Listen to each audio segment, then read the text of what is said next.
How to think in English. ஆங்கிலத்தை எப்படி ஆங்கிலத்தில் திங்க் பண்ணுவது. பொதுவாக ஆங்கிலம் பேச நாங்கள் முற்படும் போது செய்கிற வேலை என்னன்னு சொன்னால், தமிழில் ஓர்டர்லேயே ஆங்கிலத்தை பேச பார்க்குறது.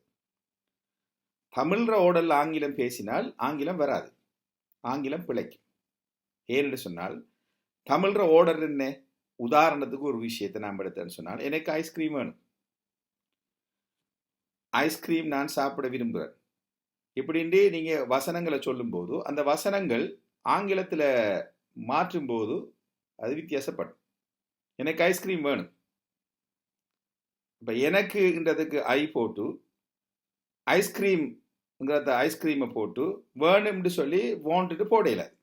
ஆகவே நாம் இங்கிலீஷில் ஓர்டர் என்ன அதை நாங்கள் ஓரளவு விளங்கி வச்சுக்கொள்ளணும். இதை விளங்கித்தானே ஆங்கிலம் பேசுகிறாங்க? இல்லை. ஆங்கிலம் பேசணுமாக இருந்தால் கட்டாயம் செவிமடுத்தல் மூலமாக பேசணும்.